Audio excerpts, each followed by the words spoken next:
The world is watching a conflict that is no longer just a regional crisis.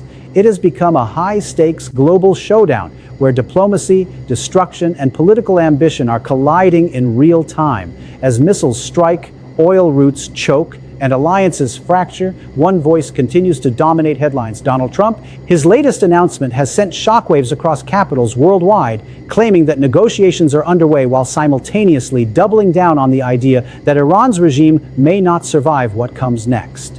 In a dramatic update delivered from Washington, Trump declared that the war could end within 2 to 3 weeks, signaling what he described as a near-complete dismantling of Iran's military capabilities. But behind that confident tone lies a deeply complex and contradictory reality, one where bombs continue to fall even as talks are claimed to be progressing. Reuters, this is not just a war of weapons, it is a war of narratives. On one side, the United States and Israel insist they are achieving their objectives at unprecedented speed.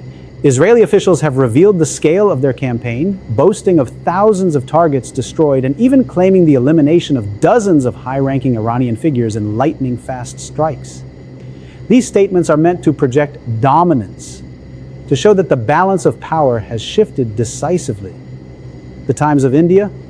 On the other side, Iran denies that any meaningful negotiations are even taking place. Officials in Tehran have repeatedly rejected claims of talks, accusing Washington of manufacturing the illusion of diplomacy to ease global pressure and stabilize energy markets. Al Jazeera +1. This contradiction has created a dangerous fog of uncertainty. Trump insists that communication channels are open, even hinting that the U.S. is speaking to the right people within Iran's system. Yet Iran's leadership continues to publicly dismiss these claims, suggesting either a deep disconnect or a shadow negotiation happening behind closed doors that neither side is ready to fully acknowledge. Al Jazeera. At the same time, Trump's messaging has taken a bold and controversial turn. While speaking about negotiations, he has also upheld the idea that regime change in Iran is not off the table. In fact, some of his recent remarks suggest he believes it may already be underway, pointing to leadership disruptions caused by sustained strikes. New York Post. This dual strategy, talk and topple, has raised serious questions among analysts. Can you negotiate with a government while simultaneously trying to dismantle it? That question sits at the heart of this conflict. The military campaign itself has been relentless. Over the past month, thousands of strikes have targeted Iran's infrastructure, military bases, and strategic assets. According to U.S. claims, more than 11,000 targets have been hit in just over 30 days. The objective, Trump says, is clear: eliminate Iran's ability to develop nuclear weapons and cripple its capacity to project power across the region. New York Post. But even as these operations intensify, the economic consequences are rippling far beyond the battlefield.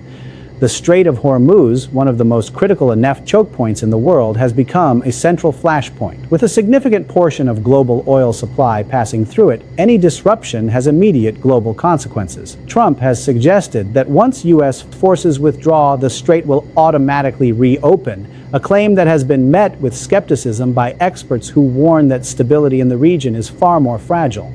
New York Post oil prices have surged, markets have fluctuated, and countries across Asia and Europe are scrambling to secure alternative energy sources.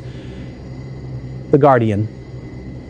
And yet, despite the global stakes, international unity is cracking. European allies have largely refused to join the U.S.-Israel military campaign, creating a widening rift within traditional Western alliances. Trump has openly criticized this reluctance, accusing European nations of failing to support what he frames as a necessary mission. The Guardian. This division is not just political, it is strategic. Without broad international backing, the legitimacy of the campaign becomes harder to sustain, and the path to a diplomatic resolution becomes even more complicated. Meanwhile, behind the scenes, efforts at mediation continue. Countries like Pakistan, Oman, and Turkey have reportedly played roles in facilitating indirect communication between Washington and Tehran.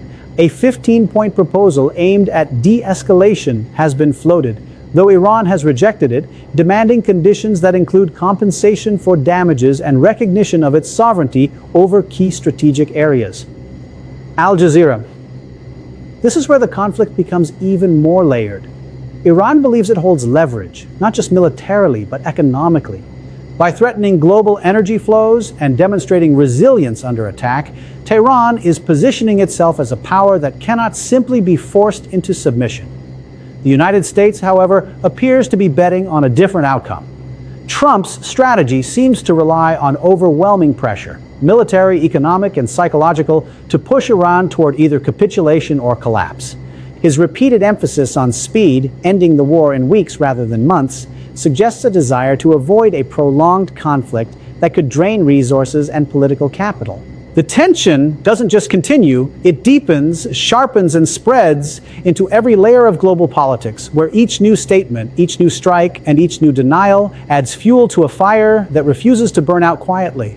What began as a series of escalating confrontations has now transformed into a full-spectrum geopolitical chess match where timing, perception, and power are just as critical as missiles and military strength.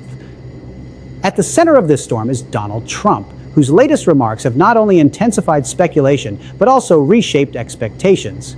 His claim that negotiations are progressing, even as strikes continue, has created a paradox that analysts are struggling to decode. Is this a carefully calculated strategy, or a reflection of fragmented communication between back-channel diplomacy and frontline operations? Insiders suggest that what Trump refers to as negotiations may not resemble traditional diplomacy at all. Instead, they could involve indirect contacts, intelligence intermediaries, and unofficial envoys working behind the scenes far from public scrutiny. In modern warfare, especially one involving nations like Iran and United States, communication often happens in shadows, where deniability is just as important as dialogue. But even if such channels exist, the question remains: what is actually being negotiated? From Washington's perspective, the objectives are clear and uncompromising: dismantle Iran's nuclear ambitions, weaken its regional influence, and, if possible, trigger a transformation of its political system. Trump's repeated references to regime change are not accidental. They are signals, both to allies and adversaries, that the United States is thinking beyond immediate military goals. For Tehran, however, the stakes are existential. The leadership in Tehran views this conflict not just as an external attack, but as a direct threat to its sovereignty and survival.